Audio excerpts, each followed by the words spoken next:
seperti ini teman-teman. Ini setelah kita lakukan test drive sejauh 3 km. Ini ternyata seperti ini. Ini dipstick ini tiba-tiba naik sendiri dan akulnya muncrat. Ini asapnya kalau kita jatuh seperti ini. Dan olinya itu naik seperti ini teman-teman. Olinya naik seperti ini. Ini oli merembes sedikit karena kebawa oleh tekanan yang dari cutter ya. Kalau kita bukit dengan jari ini seperti ini.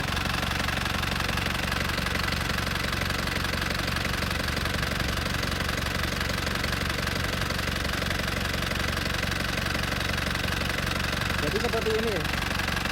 Ini ya kalau kita lihat kompresinya emang bocor.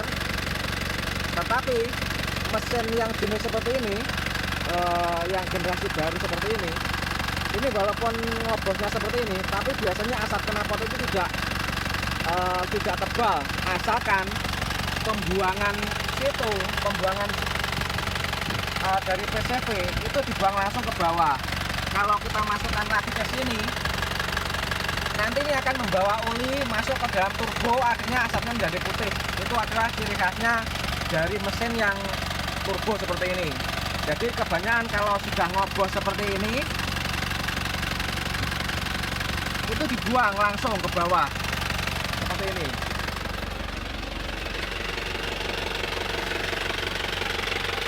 Nah, ini dibuang ke bawah sini, tujuannya adalah supaya gasnya itu tidak masuk lagi ke dalam intake manifold, sehingga olinya tidak masuk ke dalam intake manifold. Itu adalah solusi untuk sementara, sifatnya sementara seperti ini. Jadi bisa dilihat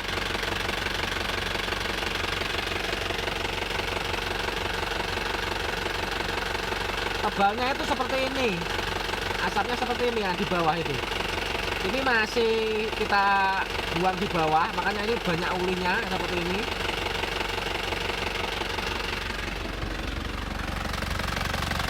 Dan sini ini juga banyak. Jadi kalau digabungkan asap itu menjadi sangat banyak. Kalau sampai dimasukkan ke dalam sini, ke dalam saluran filter udara di intake ini, nanti sudah ada EGR ditambah asap lagi, jadinya double EGR. Jadi mesin itu menjadi tidak ada tenaganya. Biasanya seperti itu. Maka dari itu ini mesin kita perbaiki agar supaya tidak lagi ada asap di sini. Begitu ya teman-teman ya. Ini penter yang ngobos kemarin yang asapnya seperti itu dan tekanan kompresinya hanya 21 bar itu. Ini sekarang sudah kita turunkan mesinnya. Liner sudah kita lepas semua teman-teman. Mari kita lihat ini linernya bagian atas ini celong ini agak dalam. Ini sangat terasa ini dalam lapisannya ini sudah hilang yang bagian sini. Ini ada warna yang berbeda seperti ini. Ini lapisan luarnya itu udah terkikis. Kalau kita raba ini terasa banget sampai sini. Nah, tapi coba kita lihat bagian sini. Nah, seperti biasa teman-teman ya. Bagian sini ini masih utuh ya, nggak ada keausan. Kita lihat, kita raba-raba ini selalu mulus. Cuma kita lihat ini warnanya agak beda, tapi warna yang berbeda ini bukanlah suatu keausan. Kalau diraba ini tidak terasa. Jadi maka ini bisa kita pakai lagi, karena langkah piston, langkah aktifnya ring shaker ini cuma sampai sini, aktifnya. Jadi kita lihat batasan sini, nanti geraknya itu akan selalu ke atas sana, tidak melampaui sini ring shakernya. Maka ini walaupun ini ke kikis bagian sini, ini tidak masalah, nggak masalah karena nanti ini kita taruh bawah. Coba kalau kita pasang dengan ring shaker baru, ring shaker lama ini bekasnya ini seperti apa.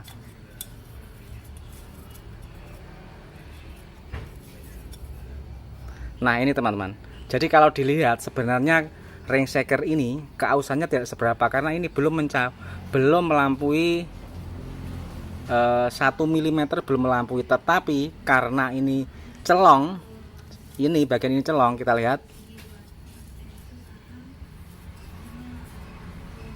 Nah, ini yang celong dalam ini.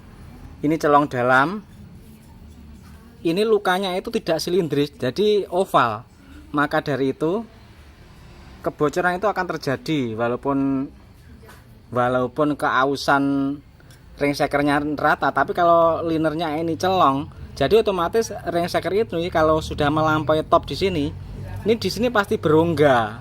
Nah, ini pasti berongga, maka itu asap kompresi, tekanan kompresi itu langsung brojol ke sana. Maka itu bila kita lihat itu kompresinya kemarin cuma 21. Tapi nggak masalah, besok kalau sudah kita balik ke sini, ini pasti kondisinya akan bagus lagi. Kita kalau melakukan balik liner itu hasilnya pasti seperti ini, teman-teman. Jadi hasilnya itu bisa halus, mulus tanpa ada bekas pukulan. Dan kita selalu berlatih agar selalu lebih baik dan lebih baik lagi. Ini agar bisa sukses melakukan seperti ini kita perlu melakukan latihan itu secara terus-menerus ya.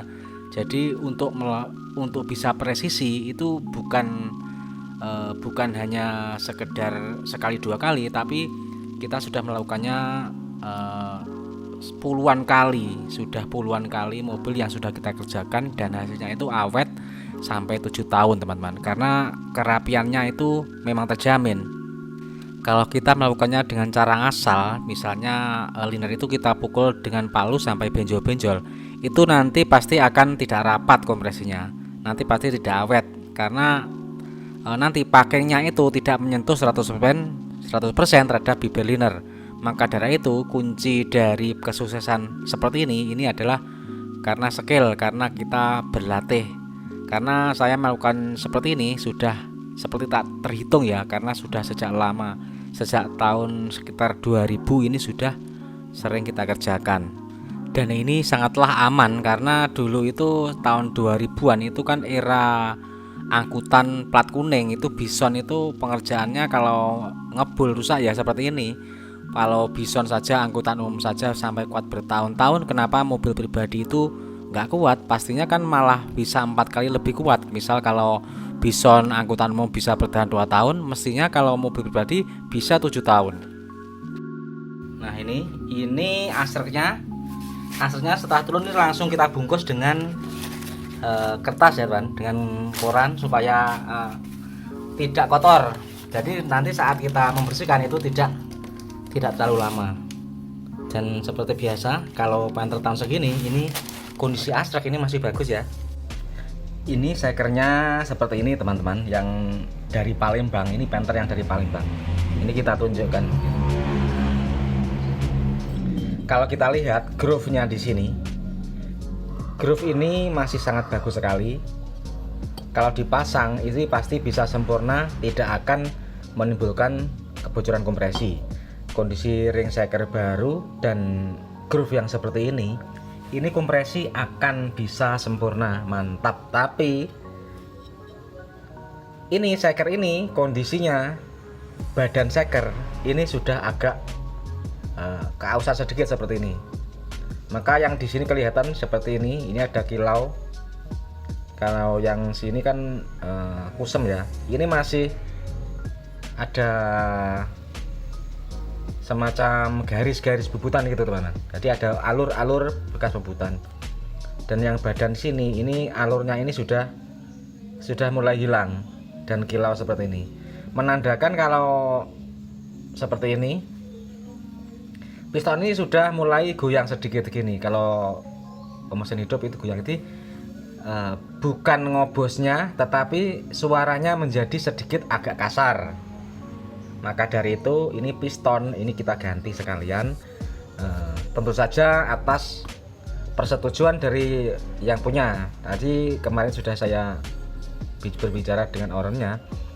Kalau shakernya itu sebaiknya diganti. Kalau tidak diganti, mesin itu akan tetap bisa normal, tidak ada asap, dan tentunya tingkat ketahanannya juga tetap masih lama. Tetapi mesin itu kurang halus sedikit. Nah, tetapi ternyata minta untuk diperbaiki lagi, minta untuk diganti saja, karena ya ini rencana emang mau dipakai sendiri sih. Ini kelihatan batasnya, ini batasnya yang ini utuh, yang ini sedikit gitu. Ini cuma sedikit sekali sebenarnya. Kalau diukur itu tidak sampai 0,1 atau 0,05, ini enggak nyampe. Tetapi karena piston itu adalah part yang sangat presisi, celah tersebut sedikit seperti itu terkadang bisa menimbulkan suara. Ya, suaranya seperti kadang suara tek tek tek tek tek tek gitu, kadang yang parah tak tak tak gitu. Tapi kalau kondisi shaker seperti ini, suaranya tidak tak tak tak gitu, tapi mungkin cuma kecil sebenarnya, tik tik tik tik tik tik gitu. Tapi kalau kita sebagai mekanik paham suaranya itu suara shaker itu paham. Tetapi kalau mungkin pengguna kalau tidak diberitahu mungkin juga tidak akan sadar kalau itu suara shaker. Seperti itu teman-teman. Jadi keseluruhan shaker itu bagian sebelah itu sudah ada aus sisi seperti ini. Nah, ini batasnya seperti ini. Padahal kalau kita lihat ini groove ini masih istimewa. Ini tidak akan ngobos kalau dipasang, tetapi mungkin efeknya hanya suara ya. Suaranya agak sedikit lebih kasar gitu. Karena saya kira juga tidak mahal, harga sekitar 1.250.000. Itu sudah yang bagus, yang ori, jadi kita ganti saja. Nah, ini si mesin sudah kita rakit hampir selesai. Ini bisa kita tinggal naikkan. Jadi kita cicil seperti ini. Kita lembur malam-malam supaya cepat selesai. Kejar tayang. Nah, ini mesin dari Palembang. Ini kita tes tekan kompresi setelah mesin kita rakit. Kalau yang sebelumnya itu tekanannya cuma 21. Setelah ganti ring shaker, ini juga ganti shaker karena untuk memhalus suaranya. Jadi sebenarnya tanpa ganti shaker pun kompresi tetap akan pulih saja, tetapi ini yang diharapkan oleh pemiliknya agar supaya mesinnya menjadi halus lagi, shakernya perlu kita ganti. Sekarang mari kita start. Yuk.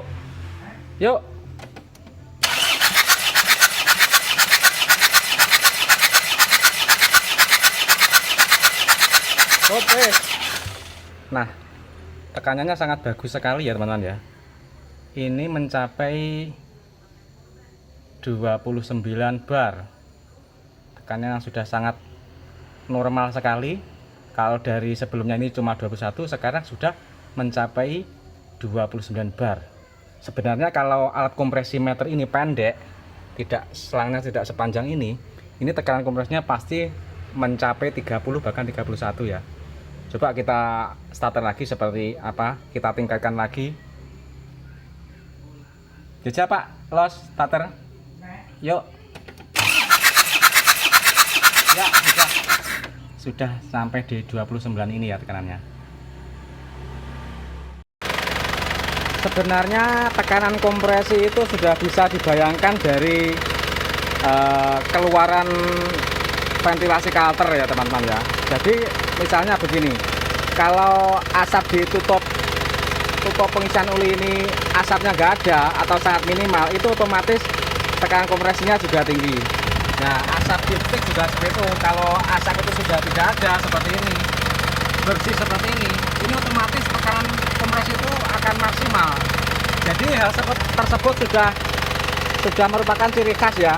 Jadi kalau kita melihat tekanan kompresi suatu mesin diesel itu terkadang kita tidak perlu untuk mengukur tekanan menggunakan alat kompresi meter itu digunakan hanya untuk pembuktian saja, karena kalau mekanik itu sudah hafal, sudah terlalu sering menangani mesin itu, dia akan sudah tahu tingkat ngobos itu seperti apa.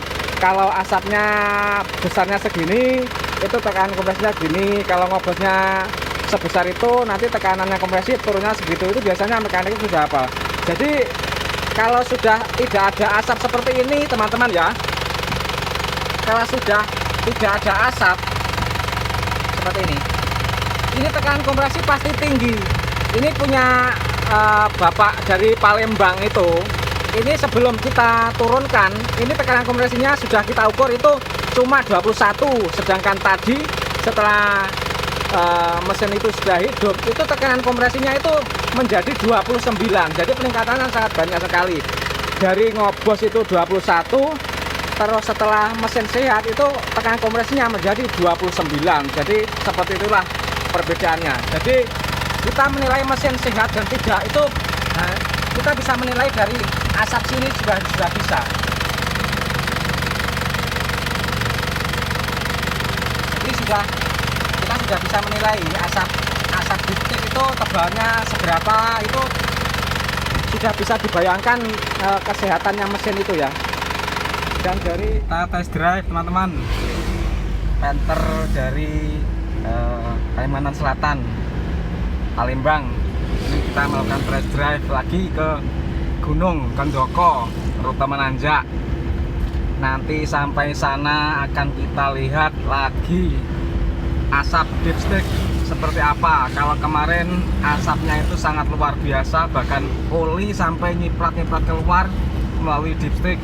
Sekarang setelah nanti kita perjalanan sejauh 18 km dan rutenya tanjakan, nanti kita akan lihat lagi kondisinya seperti apa. Ini sudah sampai di daerah Ndoko. Mesin sudah tempat bekerja, panasan sungai. Goyangannya ya rata. Ini dipstick seperti ini.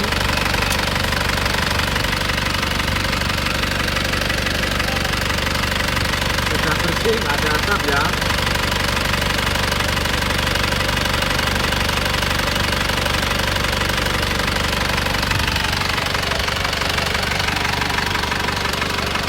Kita lihat untuk pengisian oli.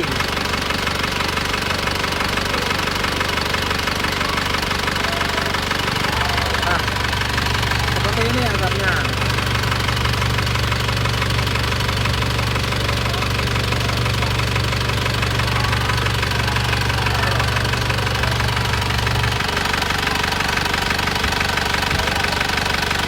Asap dipstick.